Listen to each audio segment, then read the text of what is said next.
Olá, caras acadêmicas. Eu espero encontrá-las todas muito bem nesse processo em que estamos vivendo de isolamento social, de pandemia, toda uma realidade que precisa do nosso cuidado, precisa da nossa atenção, precisa da nossa contribuição também, né? E é nesse processo de contribuição que nós damos continuidade também aos nossos estudos. Haja vista que não podemos parar no tempo, né? Não podemos completamente estarmos estagnados nesse processo. E já que temos ferramentas próprias para continuarmos, o importante é sempre mais nos aprimorarmos e darmos continuidade, principalmente no que diz respeito ao nosso plano de ensino, às nossas aulas, às nossas dinâmicas, atividades e assim por diante. Eu espero, claro, que vocês consigam estar acompanhando a linha de raciocínio, a metodologia e assim por diante, me colocando à disposição para tirar qualquer dúvida, qualquer esclarecimento, qualquer inquietação, para que a gente possa sempre estar o mais próximo possível nesse processo e, consequentemente, trilharmos um belo caminho acadêmico, né? E dentro da disciplina Administração Escolar 2, no nosso plano de ensino, cabe hoje para nós estudarmos um pouquinho e refletirmos sobre a elaboração e o planejamento do projeto político-pedagógico. Já conversamos em outros momentos, em outras aulas, que o administrador escolar, né, seja ele o gestor, seja ele na função de administrador, tem uma característica peculiar que é fomentar na escola a importância do PPP. Estar junto da equipe gestora, estar junto da equipe dos professores, para assim sempre mais elaborar e planejar essa realidade que temos visto que é de suma importância e que nem sempre na prática acontece. Então, a elaboração e o planejamento do projeto político-pedagógico, como já vimos, ele deve ter como base a gestão democrática. Já conversamos em outras aulas, principalmente na aula de Gestão Escolar 2, essa importância da base da gestão escolar democrática em todos os diferentes agentes envolvidos no cotidiano escolar e na ação educacional, que possam, assim, interagir com vistas e tomadas de decisões sobre as mais diversas normas que regerão as relações e condutas desses agentes dentro do espaço escolar. E claro, quando a gente fala desses agentes, nós estamos falando da equipe de coordenação pedagógica, nós estamos falando dos professores, nós estamos falando das merendeiras, das meninas de limpeza, enfim, todo o aparato, claro, dos alunos, dos pais e assim por diante, né? Então, antes de mais nada, é importante termos em mente que o PPP, que o Projeto Político Pedagógico, é um momento de expressão e de autonomia das escolas, que é por meio dele que a escola se afirma na forma de um documento oficial, como nós sabemos, de uma vontade coletiva de comunidade escolar, estabelecendo acima de tudo o quê?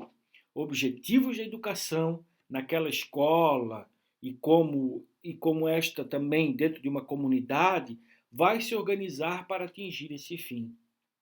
E quando eu digo sempre, eu costumo dizer sempre para vocês que a escola ela está sempre dentro de um ambiente de comunidade, sempre dentro de uma realidade.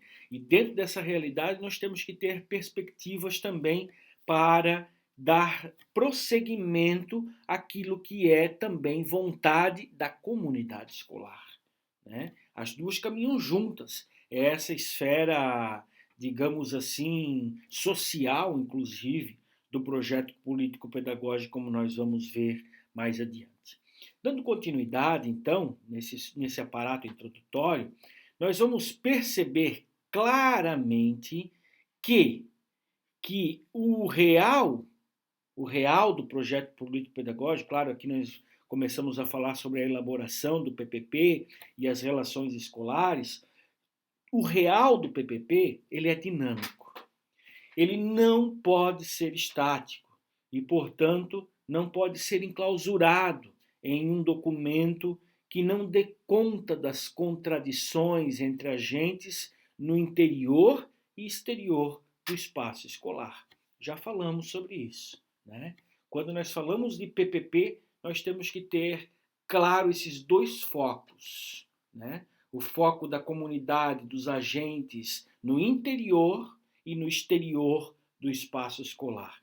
Por isso, como eu friso aí no slide, é necessário que sempre se tenha em mente que a escola é um espaço relacional, permeado de contradições e lutas entre os agentes escolares. Não esqueçamos dessa realidade, não esqueçamos dessa esfera de que é necessário que sempre se tenha em mente um espaço relacional. O PPP também está dentro desse espaço relacional. Na escola, ocorrem diferentes níveis de relações entre os diferentes agentes. Olha quanta vida nós temos dentro da escola. Olha quantas realidades nós temos dentro da escola, né? São grupos de professores, alunos, funcionários, pais, que podem se constituir por um meio das mais variadas estratégias e apresentar as mais diversas opiniões dentro do campo do projeto político-pedagógico. Por isso, exigem também diferentes momentos e estratégias de articulação e negociação que constituirão os instrumentos de planejamento e gestão da escola. Olha o conjunto todo. São diferentes agentes. E nesses diferentes agentes, diferentes estratégias de articulação, negociação, que constituirão os instrumentos de planejamento. Por isso, é importante salientar o fato de que cada um desses grupos pode apresentar objetivos distintos e se fragmentar em outros tantos subgrupos, da mesma forma que pode se aliar a outros grupos. Esse dinamismo do PPP, né? Essa dinâmica, né? Essa dinâmica da vida da escola, reside precisamente nessa diversidade de pensamentos que deve ser preservada para que seja para que se tenha, melhor dizendo, uma autonomia da escola. Não se pode esperar a autonomia da escola sem que seja reconhecida a autonomia dos indivíduos que a compõem. Aí vem o grande risco, né? Aí vem o grande risco da equipe gestora abraçar para si simplesmente o projeto político-pedagógico e esquecer desse dinamismo, esquecer dessa realidade de grupos e subgrupos distintos para desfragmentar e sempre mais ter essa relação distinta na escola. Dentro da elaboração do PPP e as relações escolares, nós destacamos novamente essa questão da autonomia, que relaciona-se à liberdade de formular e executar um projeto educativo, cuja intenção seria a transformação do real, considerando as condições de vida da comunidade da escola. Ou seja, o respeito à autonomia permite, consequentemente, a criação de uma identidade, de um ethos específico que o diferencia, porque expressa uma interação única entre justamente os agentes únicos que compõem a escola. Este é o aspecto diferenciador que pode agregar novas ideias de novos participantes, levando à adesão de diversos agentes na elaboração de um projeto próprio. Olha que pertinente essa realidade. O respeito à autonomia permite a criação de uma identidade da escola, de um ethos. O que é esse ethos, gente? É justamente de uma ética que diferencia porque expressa uma interação única com os agentes únicos que compõem a escola. Essa expressão é fundamental para pensarmos, em primeiro lugar, gestão democrática e, em segundo lugar, um PPP elaborado nas relações escolares. Esquecendo que muitas das realidades, quando vocês forem para estágio, muitas vezes, vocês vão ver realidades de PPP que estão lá há muito tempo congelados ou que estão muito tempo elaborados somente por uma pequena parte, esquecem do todo e aí não vai constituir, consequentemente, esse ethos, essa realidade que faz parte da escola como espaço de diferenças. Por isso, indo adiante, nós temos o tópico justamente com o qual eu concluía o primeiro pensamento. A escola como espaço de diferenças. Não dá para pensar que a escola é unânime, que a escola é única, que a escola só tem um aparato. Não, ela é cheia, ela é repleta de dinamismo e de diferenças. E aí, como observa Paro, o aluno não vive apenas na escola. Muitas vezes nós, enquanto educadores, achamos que temos que pensar o aluno somente dentro das quatro paredes da escola ou dos muros da escola, né? Local em que, na verdade, passa uma pequena parte do seu tempo. Isso significa que não é apenas na escola que formam os seus valores, mas também na vida familiar e na comunitária, na social. A escola só tem acesso direto ao aluno durante as poucas horas que ele frequenta as suas atividades e não pode ignorar que a educação do aluno começa a formar-se antes do período escolar, quando ele tem ainda poucos anos de vida na família e na sociedade. O PPP tem que refletir sobre isso. O PPP tem que pensar sobre essa realidade, né? Fazendo com que a gente abarque a realidade de que o aluno frequenta lugares cuja cultura é desconhecida dos professores, que tem gostos pessoais e desejos que não são compartilhados pela maioria de seus mestres. A escola precisa, portanto, voltar-se também para os períodos em que o aluno não está sob a sua tutela. Muito eu já falei sobre isso. A administração escolar, assim como gestão, tem que ter um olhar fora da escola, tem que ter um olhar além da escola, que é o campo social, que é o campo específico da comunidade. Nesse sentido, poderíamos dizer que a educação escolar não pode estabelecer um modelo único e homogêneo de conhecimento que não leve em consideração as diferenças culturais, étnicas, de gênero, raciais, políticas, de classes, etc, etc, etc, etc e tal. Todas essas realidades, essas diferenças estão dentro da sala de aula, estão dentro da escola, são resultantes da vida do aluno fora do espaço escolar. Mais do que isso, poderíamos pensar, a escola não pode desejar eliminar essa cultura e diferença ou ignorar a sua presença na produção do conhecimento escolarizado. Muitas vezes se pensa isso.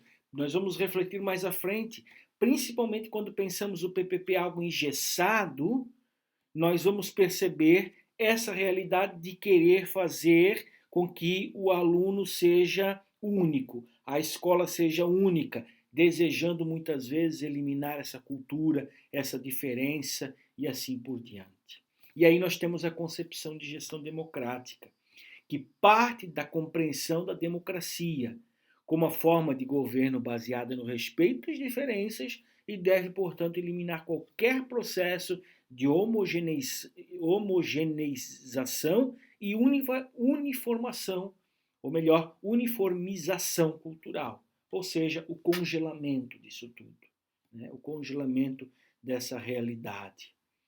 Ou seja, a concepção democrática, para a gente pensar, refletir, ela parte do princípio de que as opiniões diferentes devem ser respeitadas. Primeiro foco. E num PPP, diferentes opiniões vão aparecer e devem aparecer. Amanhã vocês estarão se formando, vocês estarão na escola, e vocês, como professoras, como agentes, como coordenação, precisam ter essa concepção da democracia, das opiniões diferentes, da interdisciplinaridade, né? Ter a consciência de que nenhuma opinião é melhor do que a outra ou mais verdadeira. Às vezes a gente tem essa falsa concepção.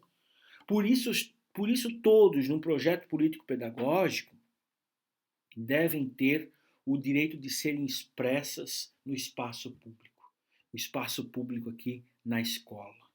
Mais do que isso, eu gosto de frisar bastante, né? A democracia assegura que todos têm o direito de ser ouvidos. Num processo de construção pedagógica, política pedagógica, todos têm o direito de ser ouvidos. Todos têm o direito de dar opiniões e considerar para que sejam tomadas de decisões eficazes.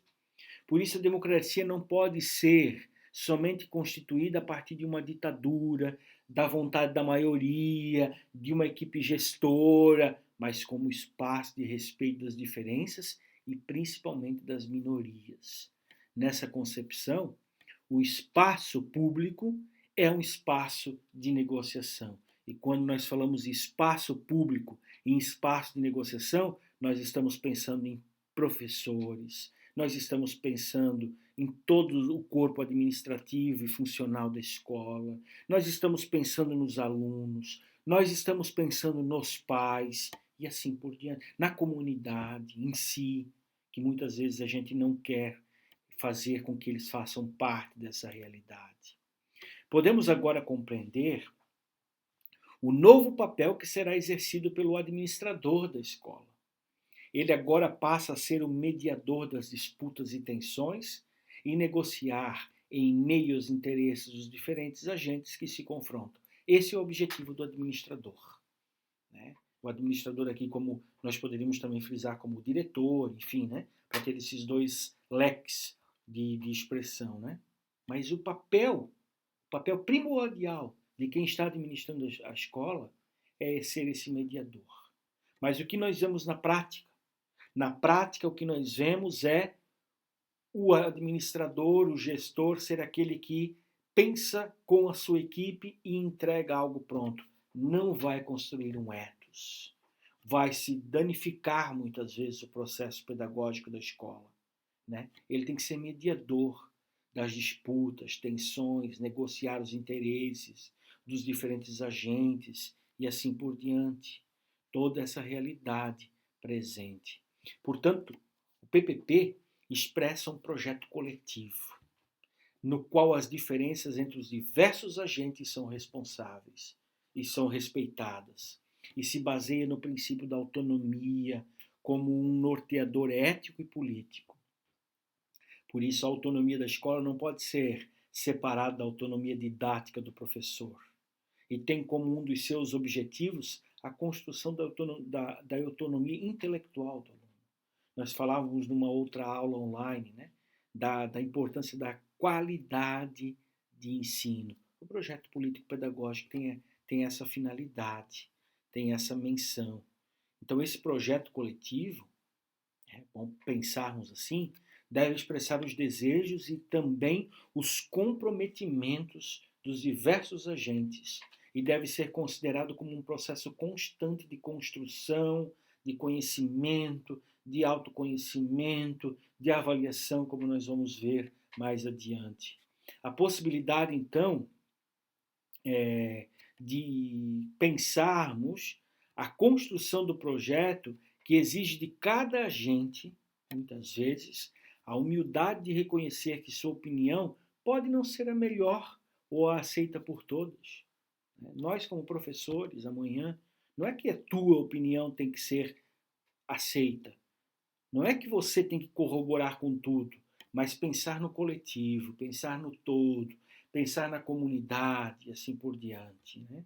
Então, esse aparato da humildade, de toda a equipe permite compreender que, ao final do processo, não há uma posição verdadeira ou vencedora, né? Que está muitas vezes presente na realidade da escola. Às vezes, pequenos grupos, tensões, né?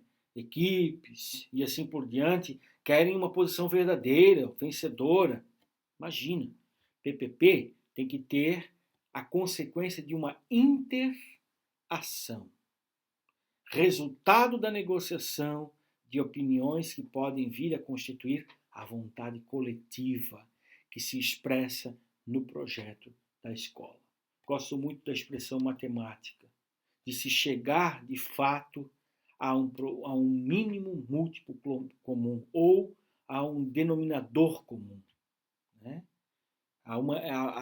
Mediante essa realidade de construir a vontade de todos, que vai ser expressa no projeto primordial da escola, que vai ser expresso nessa característica única, nessa característica de fomentar cada vez mais a realidade.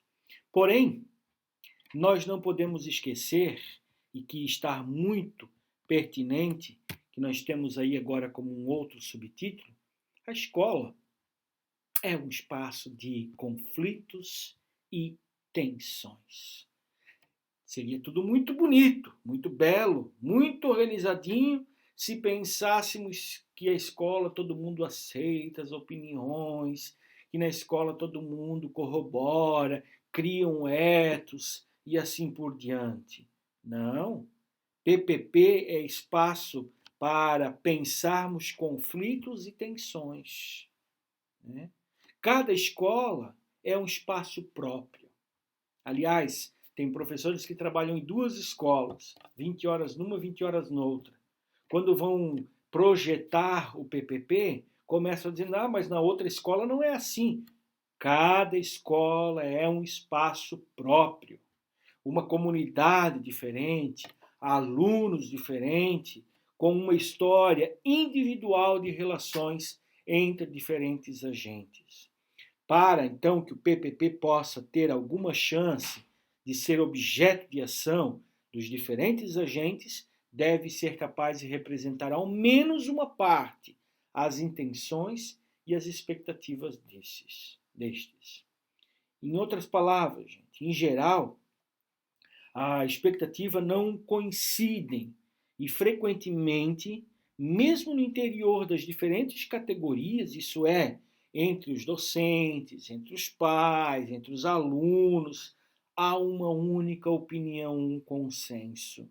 Nós já falamos muito sobre essa realidade. Ela tem conflitos, ela tem tensões. Por isso, a elaboração de um PPP exige a criação de um espaço público e democrático, no qual todos possam apresentar suas posições, ser ouvidos e que no final se possa abrir ao debate para as negociações e, consequentemente, as posições.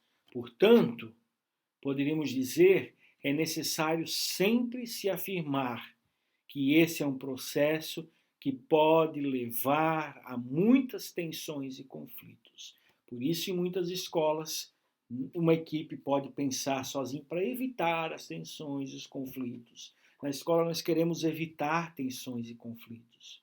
Mas essa é uma característica da ação democrática, da gente pensar. Tá? Tensões e conflitos é uma ação democrática. Não se trata de um caminho mais fácil. Acabei de falar, né? Algumas escolas vão pelo caminho mais fácil, pegam um PPP pronto, né? Uma equipe de 3 ou 4 que se dão bem, ali a coordenação pedagógica elabora tudo e entrega. Esse é o caminho mais fácil. Então não se trata desse caminho mais fácil, mas sem dúvida é aquele que pode trazer os melhores resultados políticos e educacionais ao longo do prazo. Tá? Então, por isso, quando a gente pensa e reflete sobre a elaboração do projeto político-pedagógico, deve-se evitar a tentação de modelos ideais homogeneizados, congelados, únicos, iguais. Exemplo, eu sou diretor da escola X, eu ligo para você que é diretora da escola Y e digo, você pode mandar o teu projeto político-pedagógico por e-mail para mim? Eu quero me basear nele. E acaba se baseando dentro. Gente, acabei de falar lá em cima, né? A escola é um espaço próprio, com uma história individual de relações e assim por diante. Sem dúvida, é aquele que pode trazer os melhores resultados, né? E, consequentemente, deve partir do real, que é relacional, contraditório e constituídos por agentes reais em conflitos. Nessa esfera, o PPP deve ter como fundamentos éticos os seguintes princípios. Primeiro deles, o papel social da escola. Quanto vocês já ouviram eu falar dessa realidade? Desde o primeiro dia de aula, quando nós estávamos lá com aulas presenciais ainda. Né? O papel social da escola é primordial. Depois, o segundo ponto, o reconhecimento da alteridade do outro. Né? Essa relação com todos. Muitas vezes a escola não quer a relação com a sociedade, a escola não quer a relação com o aluno, a escola não quer a relação com os pais, porque eles não participam. Tantas críticas. A alteridade. Depois, a interação da escola com a comunidade local. A escola tem que dialogar, gente. E quando eu digo aqui que a escola tem que dialogar, imagine você lá no seu bairro. O que tem na comunidade local? Ah, tem associação de moradores? Tem. Dialogue. Tem igreja? Tem. Dialogue. Tudo que é relacionado, gente. Né? Porque dentro dessa esfera da comunidade, nós vamos construir o perfil. O perfil da nossa escola. Depois, o papel da escola na construção da autonomia intelectual e do desenvolvimento cultural, social e científico. E, por fim, que a ação educacional é uma ação política. Não dá para pensar que a ação educacional é fechada. Pelo contrário, ela é uma ação constantemente política, presente nas mais variadas esferas. Tá? Então, o PPP deve ter como fundamentos 5 pontos. E esses 5 pontos precisam estar claros para vocês no que diz respeito à importância de construir o PPP com um fundamento ético. Dando um passo a mais, nós vamos falar sobre a natureza da gestão escolar e do trabalho do diretor administrador da escola. Então, levando em consideração as características do espaço escolar e os princípios da gestão democrática, iniciaremos agora a discussão da natureza da gestão, administração escolar. Saiu um errinho ali. De acordo com o Paro, a especificidade da gestão, administração escolar, deriva de um duplo processo. Letra A, que aqui eu friso. Os objetivos que se pretende alcançar com a escola. Olha a pergunta do administrador. Não digo só a pergunta, mas olha só o objetivo do administrador, da gestão. Uma pessoa que assume a administração, a gestão da escola, um professor, um agente, um especialista e assim por diante, primeiro dia de trabalho com a sua equipe, ele tem que pensar isso. Os objetivos que se pretende alcançar com a escola. Será que são objetivos claros? E claro, esses objetivos nos remontam à aula anterior, inclusive, né? Onde nós falávamos da importância da qualidade de ensino, da participação e assim por diante. E a letra B, da natureza do processo que envolve essa busca. Como é que ele vai ser alcançado? Então, isso significa que os métodos utilizados têm relação direta com os objetivos que se pretende atingir. E, se pretendemos a formação dos sujeitos democráticos, participativos, críticos, que já conversamos numa aula anterior, não se pode utilizar métodos autoritários para atingir esse fim. Chega de gestão autoritária da escola, né? Chega. Porém, nós ainda presenciamos. Claro, eu estou aqui numa posição de professor da disciplina de administração escolar, então eu tenho que falar como deveria ser, em primeiro lugar, né? Infelizmente, na prática, vocês vão ver, e muitas vezes das experiências que vocês têm, vocês vão pensar agora nesse momento, mas na prática não é assim, infelizmente. Por isso nós poderíamos até, inclusive, afirmar que a educação não caminha bem por causa dessas questões ainda pertinentes que não estão presentes na escola. Então, deve-se tomar cuidado também para não se cair na tentação de pensar na administração da escola como a administração de uma empresa. Muitas vezes a gente já conversou sobre isso, né? A escola é uma empresa? E muita gente hoje afirma que a escola é uma empresa, tá? Mas não podemos cair na tentação de pensar na administração da escola como se estivéssemos administrando uma empresa. Não dá. É outra realidade. Tá? Se vocês querem pensar, forem gestores um dia, e pensar como uma empresa, vocês só vão pensar no gerenciamento de resultados. Só. Né? Quase pensando assim, somente nos lucros. Que vê o diretor da escola, vocês só vão se ver mesmo como um gerente, né?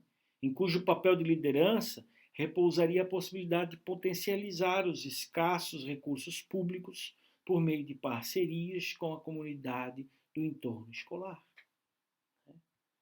É pensar nessa esfera, é pensar nessa perspectiva, que se corrompe muitas vezes o pensamento, achando somente que a gente vai ter. Não, mas hoje o gestor da escola ele tem que ser dialogável, ele tem que estar o tempo todo dialogando com a comunidade. E o perigo disso é justamente trazer o que está nesse slide ainda, né? A concepção gerencial da gestão escolar é diferente da perspectiva da gestão democrática. Já falamos sobre isso. Porque na primeira, cabe na gestão gerencial, né?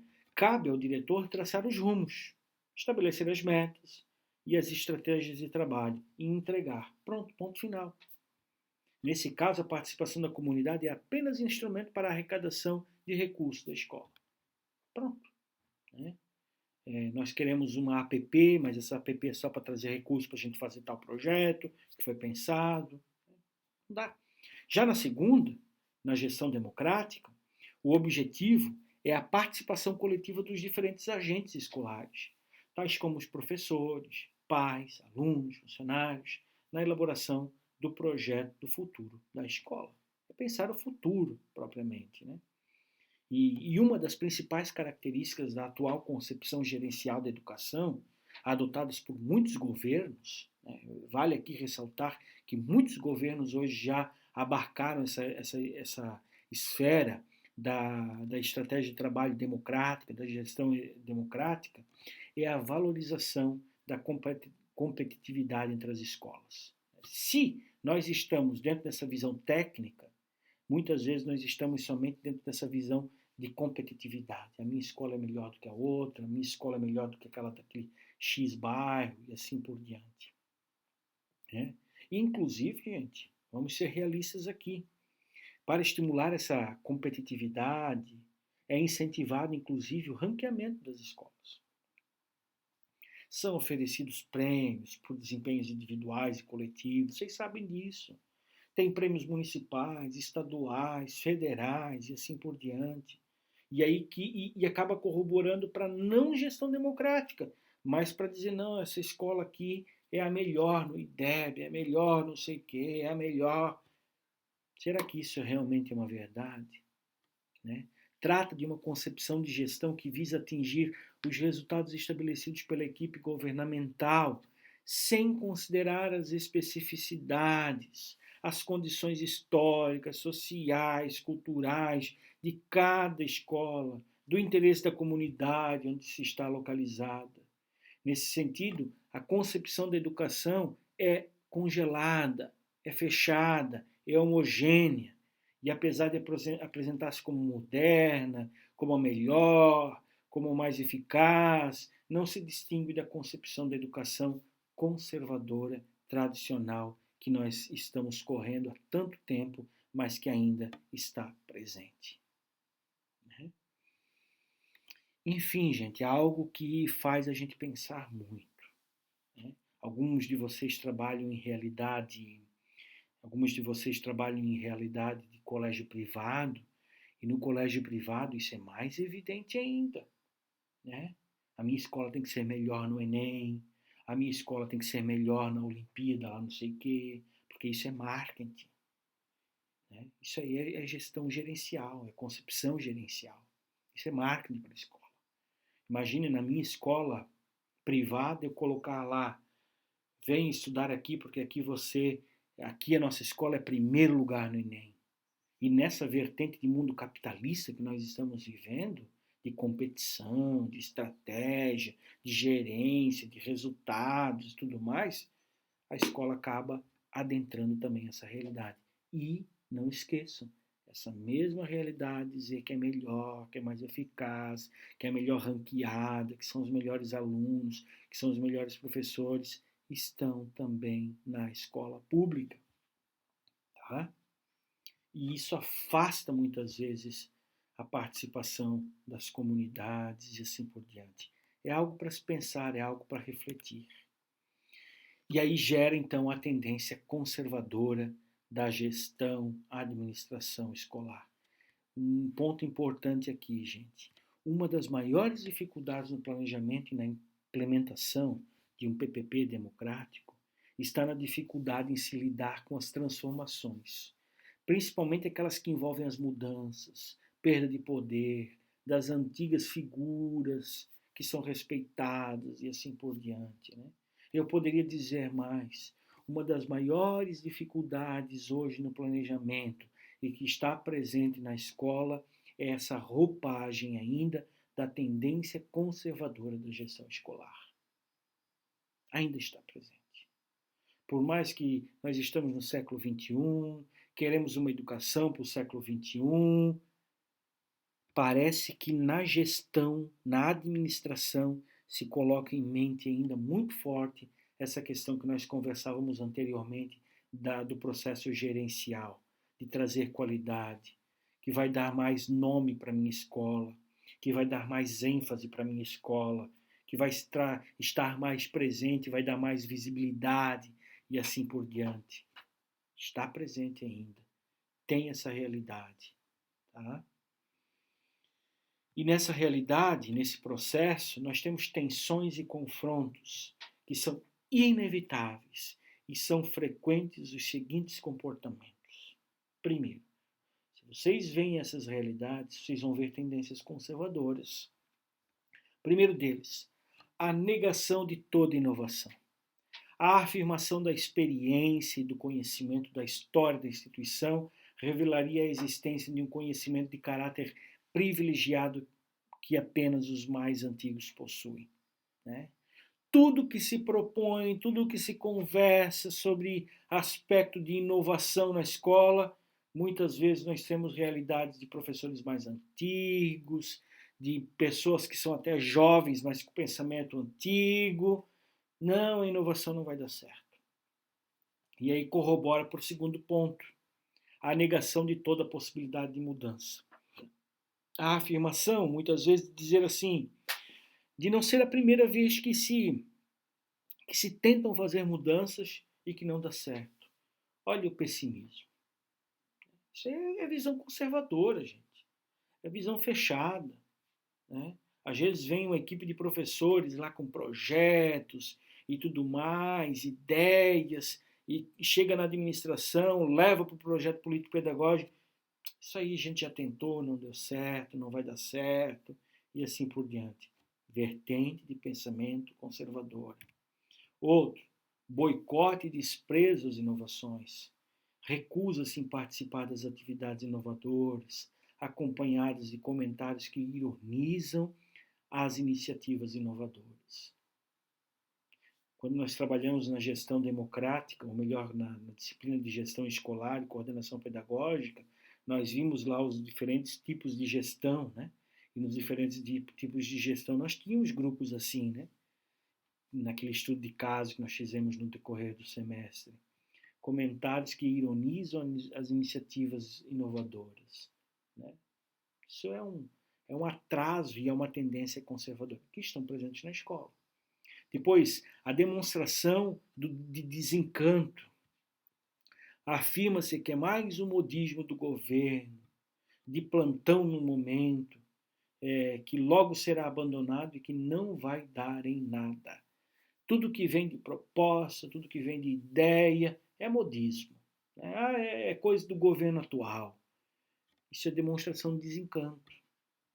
Né? Muitas vezes o professor está cansado, né? E assim por diante. Né? Enfim, isso tem dentro da escola privada, isso tem dentro da escola pública. Aceitação como farsa, também é outro aspecto.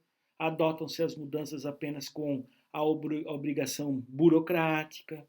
Acabam se copiando modelos prontos de projetos, sem qualquer participação da comunidade, apenas para serem encaminhados aos órgãos superiores, mantendo a gestão como sempre foi.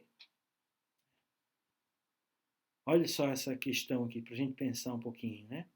Às vezes se vem propostas para se fazer um bom trabalho no que diz respeito à comunidade e família, até para que a família venha para a escola, né?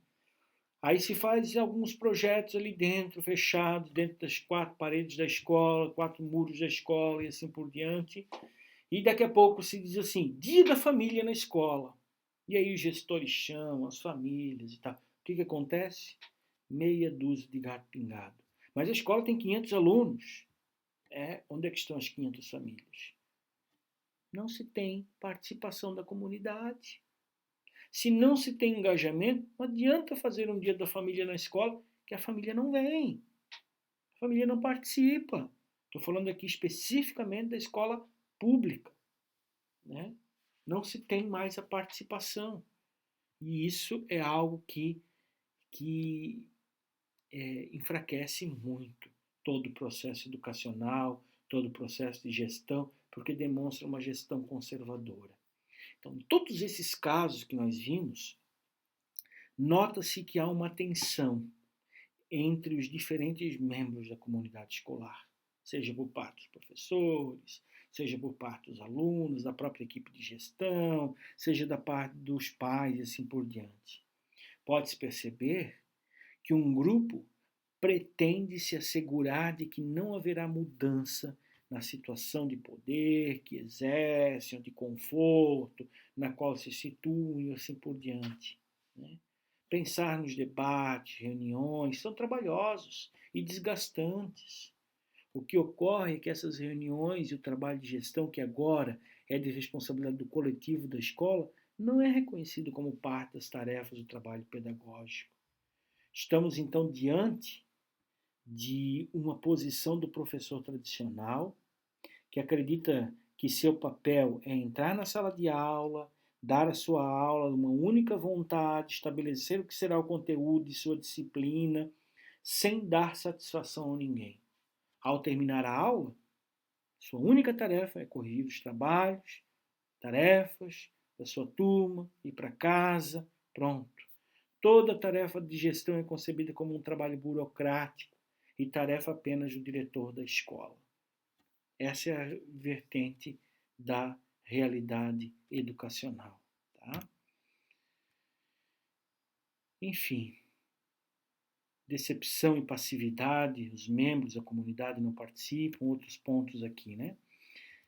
Instrumentalização da participação da comunidade, pais são chamados a escolas apenas para participar das atividades de arrecadação de recursos, né? São outras realidades que eu havia acabado esquecido de passar e acabei fazendo o comentário final. Mas, em contrapartida dessa realidade, com a adoção na legislação educacional brasileira da gestão democrática, o papel da gestão da escola mudou e deixou de ser tarefa exclusiva do diretor. Por isso, todos os cursos da área de educação contam agora com disciplinas que tratam da gestão democrática. não é só a pedagogia, mas todas as licenciaturas. Isso deve-se a uma mudança profunda na própria concepção da ação pedagógica, que agora passa a ser compreendida como uma ação política. Tá? Essas mudanças, então, são recentes, mas que já estão presentes. Tá? Porque a posição conservadora ela está muito atuante ainda. Né? Se formos parar para pensar, e vocês sabem disso. Portanto, quando a gente pensa e reflete sobre essa realidade, nós sabemos que os agentes escolares conservadores tendem a confiar apenas naqueles que têm a mesma opinião que a sua. Recusam a diferença, a alteridade, a democracia, né? Apoiam-se na autoridade do que consideram como conhecimento verdadeiro, uma única verdade, imutável, pronto. Escolhem a dedo a sua coordenação pedagógica, que vai dar certo e assim por diante. Porém, não esqueçamos, gente, nessa concepção, o projeto político-pedagógico é uma farsa, nessa concepção de tendência conservadora. Isso ocorre porque, na posição conservadora, os agentes escolares veem a escola como a sua propriedade. Diretor e professores julgam-se os únicos responsáveis pelas normas na escola, na sala de aula, não devendo dar satisfação a ninguém. Parece que existe um patrimonialismo. O que é o patrimonialismo que está presente também? Ação política tradicional de apropriar-se de coisa pública para bens privados. Né? Distribuição de cargos baseado na confiança pessoal, acabei de falar. O administrador chega e escolhe a sua própria equipe, a dedo específico, né? Que tem a sua mesma opinião, um parentesco, uma afetividade. Essa questão do parentesco, da afetividade está caindo, mas por questões políticas, partidárias. Isso é patrimonialismo, que está presente na escola e que pode utilizar-se também do PPP. Parte da ideia de que a tomada de decisão deve ser privilégio de poucos, que são escolhidos para cada nível de acordo com o grau e relação, fidelidade, semelhança de opinião e submissão à autoridade governante. De novo, repito, gente, escola com essa realidade patrimonialista, de tendência conservadora, não cria um ethos da realidade escolar, não vai criar uma concepção, uma relação forte e pertinente de que os alunos estão engajados, de que os pais estão engajados, de que os professores estão engajados e assim por diante. Então, em oposição à concepção conservadora, claro, nós temos a concepção democrática, que se baseia na ação coletiva como garantia de formação de cidadãos participativos para uma sociedade mais justa. Olha o caráter social de novo. Por isso, fundamenta-se nos seguintes aspectos. Primeiro, em uma escola democrática, as decisões são tomadas coletivamente. Primeiro aspecto. Segundo, o projeto político-pedagógico é uma orientação geral da organização da escola e do trabalho pedagógico e deve ser discutido e elaborado por todos os membros da comunidade escolar. Ponto forte. Do que podemos ver até aqui, é possível compreender, então, de certa forma, um importante papel da educação e da escola, tanto na constituição dos preconceitos e na reprodução das práticas sociais preconceituosas, como na luta e superação desses. A escola, portanto, poderíamos ainda afirmar,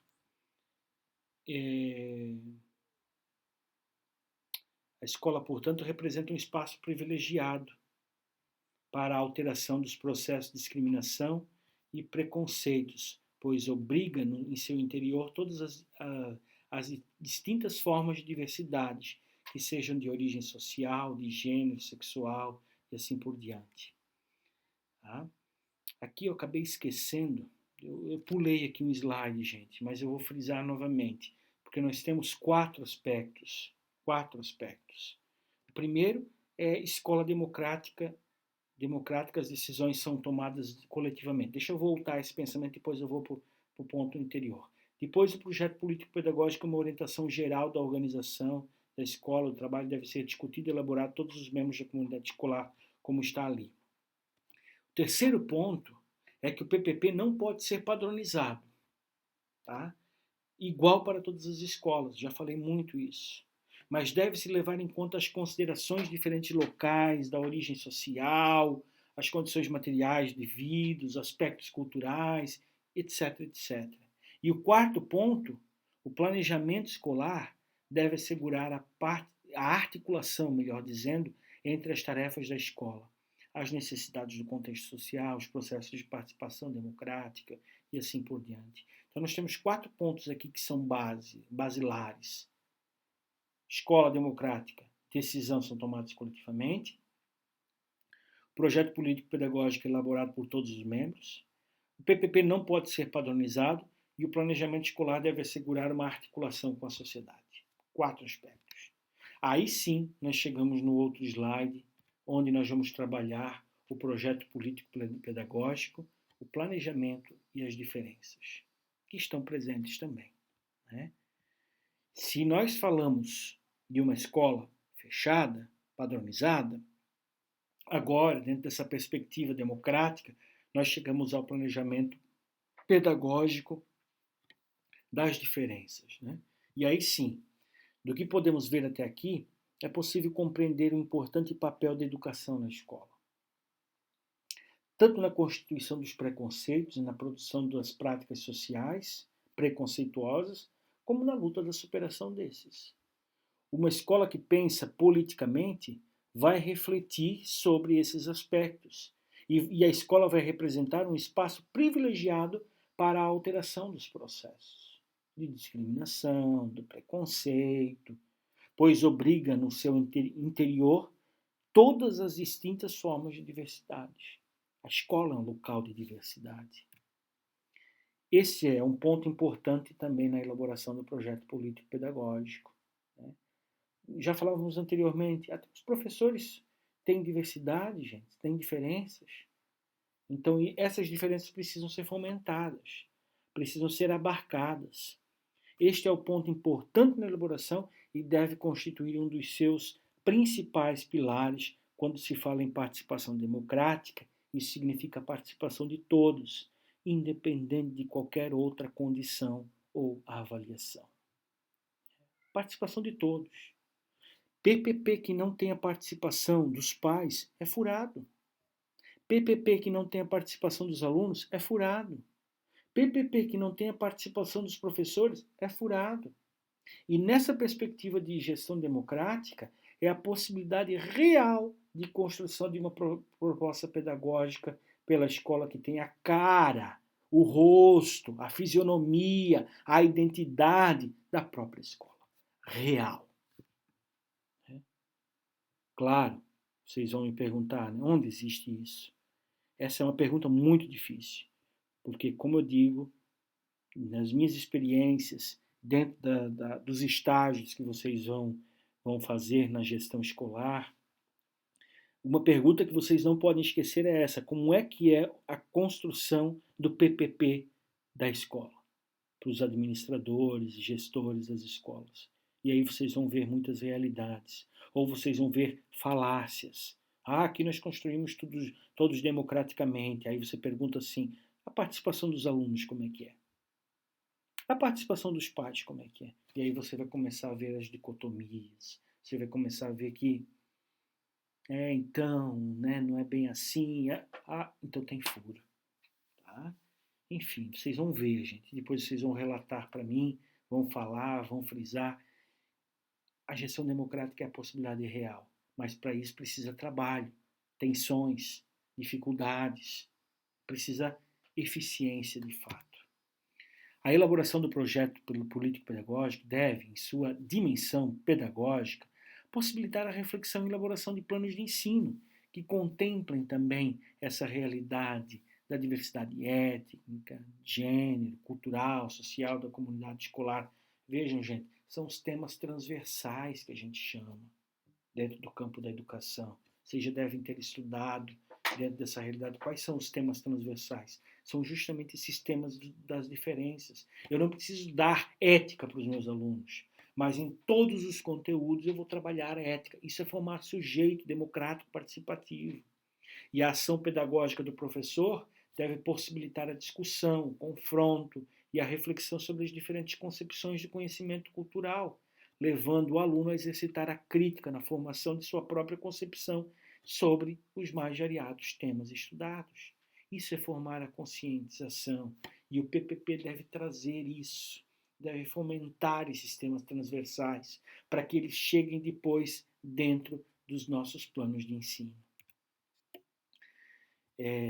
Dentro dessa perspectiva, a concepção democrática da educação parte do princípio de que é fundamental a compreensão de que o processo de ensino-aprendizagem não é abstrato, mas ocorre na dimensão cotidiana, na qual se relacionam sujeitos concretos, agentes, em uma escola situada, em um lugar determinado, em um momento histórico, e segue as orientações e diretrizes dos profissionais de educação e políticas governamentais desse momento. Ou seja, está inserida. Não é uma escola isolada, né? Não é uma escola que fica fechada. A escola deve ser lugar de vivência e experimentação constantes, que extinguem descobertas e iniciativas individuais, como também coletivas. É uma participação conjunta, é uma participação eficaz. Portanto, o projeto político-pedagógico tem uma função política, pois é uma forma de fazer ação política que visa possibilitar que a comunidade tome a história em suas próprias mãos e a faça ao determinar os objetivos do seu futuro por meio da educação escolar. Né? A comunidade tomará as decisões, estabelecerá que tipo de educação deseja, quais são as prioridades, quais os recursos serão alocados. Pensar politicamente a escola, pensar socialmente a escola. O PPP deve ser pensado para ser um instrumento eficaz na resolução dos problemas da escola. Vocês vão ter realidades escolares, gente, em que está presente já as drogas. Como é que o projeto político-pedagógico vai trabalhar essa realidade? Tem escola que não trabalha. Tem escola que não trabalha. Tem escola que nem quer fazer de conta que a comunidade já tem lá tantos casos, alunos, enfim. Política. Né? Forte evasão de alunos. Tem que pensar. E assim nós vamos para um outro tópico, que é a elaboração do projeto político-pedagógico. A elaboração do PPP da escola exige o desenvolvimento da capacidade de identificar os problemas e de estabelecer as alternativas para solucioná-los. Fica claro que o PPP deve ser claro e com objetivos concretos, mas flexível e adequado à situação de cada escola. Por isso que ele é único, por isso que ele é particular, por isso que ele é concreto na sua realidade. Ele é resultado de um processo que pode ser dividido em 3 momentos distintos que correspondem às etapas que requerem as ações diferentes. Esses 3 momentos distintos são os seguintes. Primeiro, corresponde à sua elaboração e exige um processo de planejamento, diagnóstico e estabelecimento de metas que culmina na composição de um plano de ação. A segunda etapa do PPP corresponde à sua execução e, finalmente, na terceira, o final do processo, é necessário um momento para a avaliação dos resultados do PPP. Essa avaliação deve apresentar a reflexão sobre os pontos positivos, aqueles que deram certo, os negativos, e possibilitar a elaboração do planejamento, replanejamento do PPP. Síntese da elaboração do projeto político-pedagógico, gente. Quando vocês forem participar de uma elaboração do projeto político-pedagógico, esses 3 componentes precisam estar presentes. Vou repetir. Primeiro, a elaboração. Como vai ser feito? Por isso que exige um processo de planejamento. Né? O gestor, o administrador precisa envolver, planejar. Precisa traçar diagnóstico, estabelecer metas que culmina justamente na composição de um plano de ação. Feito isso, vai ser executado. E aí vem a execução.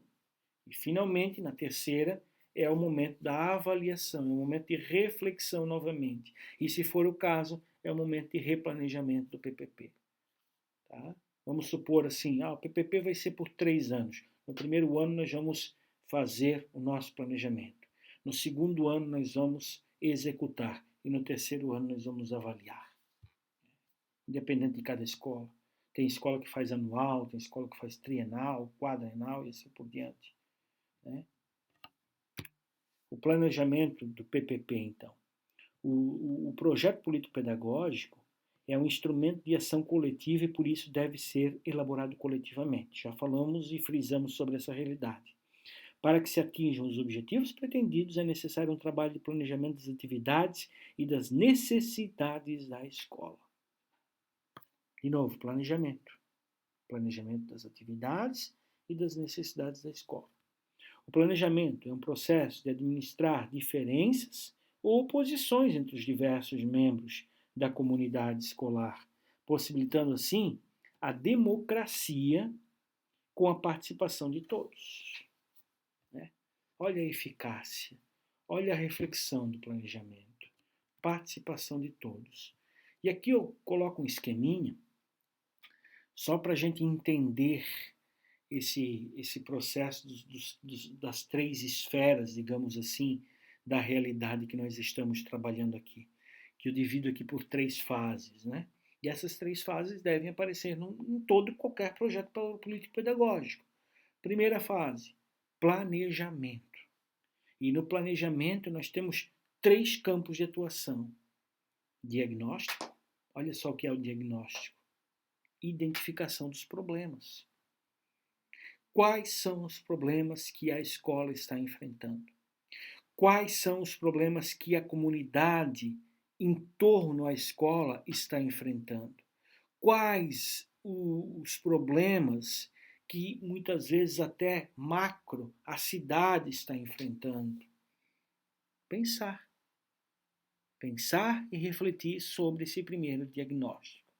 O segundo vai ser justamente o estabelecimento de metas para resolver esses problemas. E o terceiro, como nós vamos fazer para alcançar essas metas? A elaboração de um plano de ação. Vai ser por meio de atividades, vai ser por meio de trazer os pais para a escola, inúmeras possibilidades. Mas para isso tem que pensar junto, senão nós pensamos fechados somente na realidade administrativa da minha equipe pedagógica, da minha coordenação pedagógica e assim por diante. Depois a fase 2, implementar, colocar em prática esse plano de ação. As atividades eram essas, as atividades propostas para o mês de abril, maio e junho são essas. Colocar em prática, fazer acontecer, lutar. E aí depois, por fim, a fase 3, a avaliação. Novamente, gente, esse esqueminha tem que estar claro para a gente quando formos elaborar um projeto político-pedagógico, quando estivermos trabalhando nele e assim por diante. E vejam só, nesse esquema fica muito claro toda a nossa aula de hoje. Como é forte e como é pertinente e como é presente o caráter social que nós temos na escola. Certo? Enfim, a partir desse quadro, nós chegamos então para concluir, inclusive, o nosso pensamento sobre o PPP da escola, no esquema geral, contendo os principais elementos para a construção de um projeto político-pedagógico. E, inclusive, eu digo para vocês, gente, quando vocês forem a campo de estágio, verifiquem lá no PPP da escola se tem todo esse esquema geral. Tem escola que não tem. Tem escola que não tem, infelizmente. E aí você pode fazer até uma avaliação do PPP, né? Primeiro ponto, a fundamentação. E na fundamentação podem ser apresentadas as concepções que fundamentam o projeto e as diretrizes pedagógicas que nortearão todo o projeto. Pode aparecer lá na fundamentação a história da escola, que eu acho que é de suma importância. Tá? Suma importância porque senão tem professores que chegam naquela determinada escola e não sabem a história da escola, não sabem a história da comunidade, não sabem aquilo que a comunidade enfrenta e assim por diante. História da escola. Depois, fins e objetivos da educação. O que essa escola pensa nas finalidades e os objetivos de educação? Depois, a organização administrativa. Como é que se compõe cada um, cada eficácia e assim por diante. Os recursos humanos. O que a escola tem? A infraestrutura física e recursos materiais. Como é que é o corpo discente? Como é que é a caracterização dessa comunidade onde a escola está inserida, implantada? Então, a parte da fundamentação é primordial para que a gente possa ter uma visão panorâmica. E aqui eu sempre digo, gente, para os professores, para a equipe gestora, para os pais, para os alunos, ter a concepção do todo. Segundo ponto, justificativa. Apresentação da realidade escolar com a descrição, olha aí, aqui começa, dos problemas enfrentados pela escola, para que se possa visualizar a extensão do problema, do diagnóstico que nós falávamos anteriormente. Depois, o terceiro ponto, diagnóstico. Reflexão coletiva sobre os problemas da escola. Levantamento dos indicadores da escola. E, por fim, o quarto ponto aqui, metas. A partir dos indicadores são estabelecidas metas, que devem ser claras, simples e diretas. E, acima de tudo, poderia completar aí, tem que se fazer acontecer. Né? Depois, nós temos os objetivos gerais, que são justamente para apresentar os objetivos gerais, determinando o resultado final a qual se pretende chegar. Será que vai se chegar? Não sabemos. E os objetivos específicos, detalhamento do objetivo geral, traduzindo o que fazer para atingir as metas estabelecidas. E, por fim, nós temos a realidade da elaboração do plano de ação, discriminação dos responsáveis por cada etapa do projeto, o cronograma de execução, a apresentação de custos e orçamentos e, por fim, que seria a terceira fase, a avaliação. Apresentações de questões que devem ser objetos de reflexão em cada uma das etapas do projeto. Assim, nós temos em vista essa realidade, temos em vista essa importância de propagarmos a realidade das fases que estão presentes e dentro dessas fases aqui nós chegamos no esquema geral que fundamenta propriamente a ideia, fundamenta a realidade do projeto político-pedagógico. Então, em suma, nós temos essa realidade, essa importância, que eu procurei trazer aqui com a caracterização de uma fundamentação teórica, né, ressaltando os perigos, as tensões, tudo que pode acontecer e estão presentes na escola, do risco que se corre de nós termos presente ainda uma gestão muito pautada no conservadorismo, fechada, que pensam somente na sua realidade e, consequentemente, na abertura da concepção democrática. E a partir dessa abertura da concepção democrática, nós temos as três fases. Né? Primeira fase do planejamento, segunda fase do diagnóstico dos planos e metas de ação, e a terceira fase, a avaliação. Eu espero que vocês tenham compreendido bem essa realidade. Novamente me coloco à disposição. Se algum slide não ficou claro, alguma ideia não ficou clara, por favor, não deixem de me escrever, não deixem de me contactar, para que assim a gente possa aprimorar cada vez mais a nossa reflexão e a nossa eficácia de uma gestão, de uma administração comprometida, democrática, sabendo que a escola também se faz no meio da comunidade, no ambiente social e, consequentemente, ela é política. Deixo o meu forte abraço virtual nesse período em que nós continuamos em isolamento, frisando, inclusive, se puder, não saia de casa e, se sair, não deixe de usar máscara. Cuidem-se, cuidem-se propriamente de cada um de vocês e, consequentemente, também das famílias, daqueles entes queridos e, consequentemente, da sociedade. Certo? Vamos nos falando. Possivelmente na próxima segunda-feira nós vamos ter um encontro de webconferência e, inclusive, vou trabalhar, inclusive a participação de todas é importante, ou do maior número, porque nós vamos trabalhar ali uma apresentação de um trabalho visando já uma nota para o segundo bimestre, então é muito importante que eu vou estar explicando essa realidade também.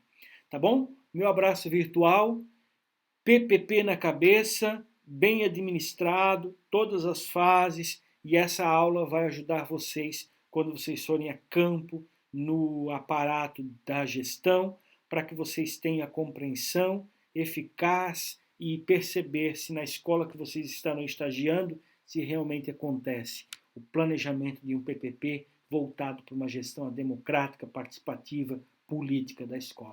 O meu abraço, o meu carinho e vamos em frente nas nossas aulas, nas nossas buscas pelo conhecimento e a importância de sempre crescermos academicamente. Tudo de bom. Obrigado pela aula.